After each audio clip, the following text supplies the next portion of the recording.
Me friends and ఫ్యామిలీతో సరదాగా బయటకు వెళ్ళటానికి కారు లేదా అయితే వెంటనే ఈ నెంబర్కి కాల్ చేయండి. నమస్తే కామేశ్వర్ గారు. నమస్తే నవీన గారు. కథలే అండి. మరి ఇంకా చెప్తున్నారు, చాలా కథలే చెప్తున్నారు. నీతి కథలు, హాస్య కథలు. ఏదైనా కథ అనగానే ఫస్ట్ అడవి అంటారు. అంటే పిల్లలకి బాగా గుర్తుంటాయి, అడవి జంతువుల్ని తీసుకొని చెప్తే అంటారు కదా. మరి ఈ రోజు ఏం కథ చెప్పాలనుకుంటున్నారు? అడవి తర్వాత పిల్లలకు గుర్తుండేది రాజులు. రాజులు. మనం రాజుల కాలానికి వెళ్తే అదంతా కూడా అజ్యూమ్ చేసుకోవడానికి ఇవన్నీ చాలా బాగుంటాయి అన్నమాట. రాజులు, వాళ్ళ వేషధారణ, కిరీటాలు, రాజ్యము, గుర్రాలు, సింహాసనాలు, అసలు ఊహించుకుంటేనే ఎంతో ఆనందం కలుగుతుంది మనకు. అలా ఈరోజు ఒక రాజు కథ. చాలా మంచివాడు ఈ రాజు. ఎంత బాగా తన రాజ్యాన్ని పాలించేవాడంటే అందరూ ధర్మప్రభువు అని కూడా ఆయన అనుకునేవాళ్ళు. అసలు ప్రజలు ఎవ్వరికీ కూడా కష్టాలు లేవు. అంటే కష్టం అంటే ఏంటి, డబ్బులు ఇస్తేనే కాదు కష్టం, ఎంప్లాయ్మెంట్ ప్రొవైడ్ చేయాలి కదా. ఇప్పుడు గవర్నమెంట్ అయినా అప్పుడైనా ఒకటే, పని ఉండాలి. పని ఉంటేనే తర్వాత వాడు సంపాదించగలడు, అప్పుడే వాడికి సంతోషం ఉంటుంది. యాక్చువల్ సంతోషం అనేది పనితోనే వస్తుంది. అలా అందరినీ వాళ్ళకి ఏమేం కావాలో వాళ్ళకు ఫెసిలిటీస్ చూడడము, అన్ని విధాల చాలా బాగా పాలిస్తూ ఉండేవాడు. ధర్మబద్ధంగా వెళ్తూ ఉండేవాడు. ధర్మబద్ధం అంటే ఏంటి, తాను చేయవలసిన డ్యూటీస్ అన్నీ కూడా కరెక్ట్గా పర్ఫామ్ చేసేవాడు. ఒక ఊరిలో ఏముంటాయి, చెరువులు ఉంటాయి, రోడ్లు ఉంటాయి, ఇలాగే ప్రజలు ఉంటారు, వాళ్ళకి కావాల్సిన సదుపాయాలు ఉంటాయి, చెట్లు నాటించడం కానీ ఇలాంటివన్నీ ఉంటాయి. అలాగే ఊర్లో దేవాలయాలు కూడా ఉంటాయి. అందులో ఒకప్పుడు దేవాలయాలకు చాలా ప్రాముఖ్యత ఉండేది. మన కృష్ణదేవరాయలు గారి టైం చూసుకుంటే కూడా ఇప్పుడు హంపీలో మీరు చూడొచ్చు, చాలా పెద్ద పెద్ద దేవాలయాలన్నీ ఉంటాయి అక్కడ. అప్పుడు దేవాలయాలు కేవలం ఒక దేవుని ప్రతిష్ఠించడము, వెళ్ళి భక్తిగా మొక్కడం రావడమే కాదు, వాటిని వీళ్ళు పొలిటికల్ మీటింగ్స్కి కూడా యూజ్ చేసుకునేవాళ్ళు. రాజులు శత్రువులు వస్తారు కదా, వాళ్ళకి తెలియకుండా ఏదైనా ఒక మంత్రాంగం ఏదైనా నడపాలి, మెయిన్ మీటింగ్స్ జరగాలి అంటే గుడిలోనే చేసుకునేవాళ్ళు అనమాట. అలాగే నిధులు కూడా రాజులు సంపాదించినవి అవి అంటే దొంగలు వచ్చి తీసుకొని పోకుండా ఒక భద్రత ఎవరు అంటే గుడి, దేవుడు కాపలాగా ఉంటాడు, ఆయన సొత్తుగా దాన్ని మనం దాచాలి. అంటే అదంతా ఏదో రాజే యూజ్ చేసుకోవాలి, మింగేయాలి అని కాదు. అప్పుడు వాళ్ళు దాచింది ప్రజల కోసమే. ఎన్నో రకాల విపత్తులు వచ్చేవి, దండయాత్రలు జరిగేవి. అలాంటి టైంలో సెక్యూరిటీగా ఎక్కడ పెట్టుకోవాలి, వాళ్ళకే అప్పుడు స్విస్ బ్యాంకులు అవన్నీ ఉన్నాయి, అప్పుడు లేవు కదా. సో ఈ టెంపుల్స్లో పెట్టేవాడు. అట్లా దేవుడి దగ్గర దాచడము, బాగా భక్తితో దేవాలయాలన్నీ బాగా డెవలప్ చేసేవాళ్ళు. ఈయన కూడా అవన్నీ కూడా చూస్తూ ఉండేవాడు. కానీ కొంతకాలానికి ఈ రాజు మనసు మారిపోయింది. నేను ఎంత బాగా చూసుకుంటున్నాను, ప్రజలందరూ నన్ను పొగుడుతున్నారు, ఆ గ్రేట్నెస్ నాది, ఎందుకు వీళ్ళందరూ పోయి దేవుణ్ణి మొక్కుతున్నారు, దేవుడు వచ్చి చేస్తున్నాడా ఇవన్నీ, నేనే కదా చేస్తున్నా అని అతనికి తెలియకుండానే ఒక రకమైన అహంకారం పెరిగిపోయింది ఆ రాజులో. మంచితనం పోలేదు, మంచితనం అలాగే ఉంది, బాగా పాలిస్తున్నాడు, కానీ అహంకారం అనే ఒక చిన్న ఎలిమెంట్ కొంచెం లెవెల్స్ పెరిగిపోయింది అనమాట. పెరిగిపోయి ఇంకా దేవుడు కైంకర్యాలు ఇవన్నీ మెల్లగా స్టాప్ చేసేసాడు ఆయన. ఇంకా అవి పట్టించుకోవడం మానేశాడనమాట.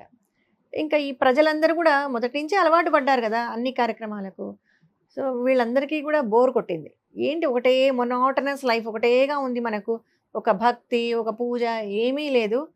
అట్లని పోయి రాజును అడగలేరు, భయం రాజును ఏమన్నా అడగాలి అంటే, ఎందుకంటే ఆయన బాగా చూసుకుంటున్నాడు. ఇది ఒక్కటే ఎవరు కన్వే చేయలేకపోతున్నారనమాట ఆయనకు. ఏం చేయాలి అని ఆలోచిస్తూ పక్క రాజ్యం నుంచి ఒక పండితుడిని పిలిపిస్తారు. అంటే ప్రవచనకర్త, ప్రవచనాలు చెప్తారు కదా, అంటే భారతం భాగవతము పురాణాలు ఇవన్నీ చెప్తుంటారనమాట. మనము ఇక్కడ కూడా ప్రవచనాలు పెట్టించుకుందాం మన ఊర్లో అని ఒక ప్రవచనకర్తను పిలిపిస్తారు. ఒక 10-15 రోజులు ఆయన బ్రహ్మాండమైన ఉపన్యాసాలు ఇస్తారు. ఆయన ప్రవచనాలకంతా ప్రజలందరూ బాగా స్పెల్ బౌండ్ విని, ఆహా ఎంత బాగుంది అని చాలా మంచి విషయాలన్నీ కూడా నేర్చుకుంటారు ఆయన ద్వారా.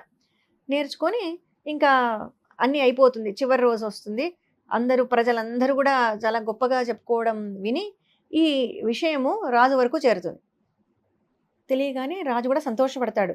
అవునా, ఎవరో ఆయన గొప్ప ఆయన వచ్చాడట, ప్రజలందరూ సంతోషంగా ఉన్నారు, ఒకసారి మన రాజ్యానికి అంటే కోర్టుకు పిలిపించండి అంటారు. ఓకే, పిలిపిస్తారు ఆయన సభకు. కోర్టు అంటే సభకు పిలిపిస్తారు.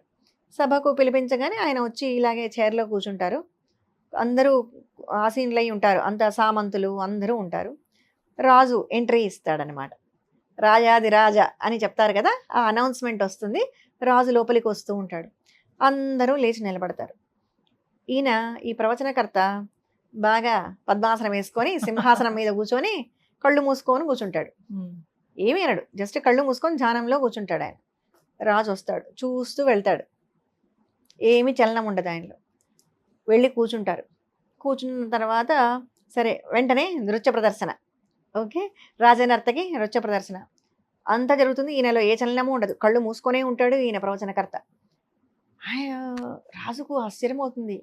ఇదేంటి, నేను వచ్చేటప్పుడు ఎలాగున్నాడో సభ మొత్తం కంప్లీట్ అవుతుంది, కవితా గోష్ఠి అన్నీ జరుగుతాయి, అన్నీ అయిపోతుంది, కానీ ఈయన మాత్రం కళ్ళు తెరవడు. ఇదేంటి, ఈయనకు చాలా అహంకారం ఉన్నట్టుంది, ఈయన తను చాలా గొప్ప ప్రవచనకర్త అని ఏదో చాలా అహంకారంగా ఉన్నాడు, అసలు రాజునే లెక్క చెయ్యట్లేదు ఈయన అని కోపం వచ్చేసి వెంటనే మంత్రిని పిలిచి, ఇతను చాలా పెద్ద పొగరుబోతు, ఇంత అహంకారమా, ఇంతసేపు అయింది సభలోకి వచ్చి కనీసం కళ్ళు తెరిచి కూడా చూడట్లేదు నన్ను ఇగ్నోర్ చేస్తున్నాడు ఈయన, కాబట్టి ఈయనకు వెంటనే మరణ శిక్ష విధించండి అంటాడు. ముందు వెళ్ళి చెర్లసార్లు వేయండి, రేపు పొద్దున్నే ఈయనకి ఉరిదీయండి అని చెప్పేస్తాడు. అయినా ఏమీ అనడు, కళ్ళు తెరిచి చూస్తాడు. శిక్ష విధించిన తర్వాత కళ్ళు తెరిచి చూస్తాడు. చూసి జస్ట్ ఒక స్మైల్ ఇస్తాడు, అంతే, చిరునవ్వు. ఏ రిప్లై ఉండదు ఆయన నుంచి. తీసుకొని వెళ్ళి చెరసాలలో వేసేస్తారు.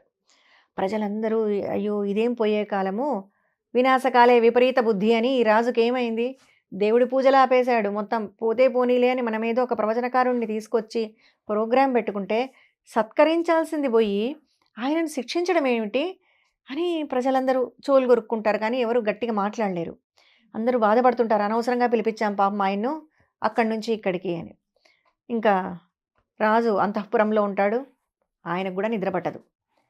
అసలు ఏంటిది అంటే ఆయన క్వశ్చన్ మార్క్ ఏంటంటే ఎందుకు తనని ఇగ్నోర్ చేశాడు అనేది మనసులో తిరుగుతూ ఉంటుంది. సరే రేపు పొద్దున ఉరశిక్ష అయ్యేలోపు నేను ముందు తెలుసుకోవాలి విషయం ఏంటో అని చెరసాలకు వెళ్తాడు.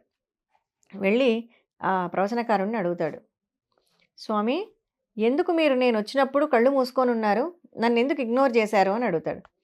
మీ ఈ ప్రవర్తన కారణం ఏంటి అని. ఆయన అంటాడు, ప్రభు జస్ట్ ఒక 5 నిమిషాలు అంటే కొంత సమయం పాటు, కొన్ని నిమిషాల పాటు నేను మిమ్మల్ని ఇగ్నోర్ చేశానని మీరు ఇంత బాధపడ్డారు, ఇంత కోపపడ్డారు, ఆఖరికి నాకు మరణశిక్షనే వేసేశారు మీరు, మీకు ఇంత కోపం వచ్చిందే.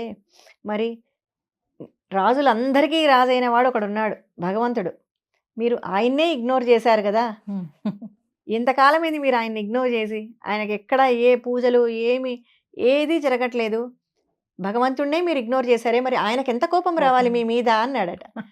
అనగానే రాజు వెంటనే రియలైజ్ అయిపోయాడు, అరే అవును కదా, అంటే చూడండి అప్పట్లో ఎలా ఉండేవాళ్ళంటే వీళ్ళందరూ కూడా ఈ పండితులు ఇలాంటి వాళ్ళందరూ రాజుకు ఎవరు డైరెక్ట్గా ధైర్యంగా చెప్పలేని పరిస్థితి. ఏదో ఒక మంత్రి చెప్తాడు తప్ప మిగిలిన ఎవరు నువ్వు చేసేది తప్పు, ఇలా చేయకూడదు అని చెప్పే ధైర్యం ఉండేది కాదు. అలాంటప్పుడు ఇలా కొంతమంది అంటే ఆయన ప్రాణాలకు తెగించి చెప్పారు. ఇప్పుడు ఆ రాజు వచ్చి అడక్కపోతే పొద్దున ఆయనకు ఉరిశిక్ష కూడా అయిపోయేది, అయినా కూడా ఆయన నోరు తెరవలేదు. కేవలం ఆయన రియలైజ్ అవ్వాలి, తనకు తానుగా తెలుసుకోవాలి అని ఎంతో ధైర్యం చేసి ప్రాణాలకు తెగించి ఆయన అంత స్టెప్ తీసుకున్నారని తర్వాత ఆయన సత్కరించి తన తప్పు తెలుసుకొని ఆయన మళ్ళీ పూర్వం దీనికి వచ్చేస్తాడనమాట రాజు. రియలైజేషన్ దానికి తానే రియలైజ్ అవ్వాలి అని నమ్మకం పెట్టుకున్నారు, అంతే. ఉరిశిక్షే కదా మేడం. అంతే. Thank you. నమస్తే అండి.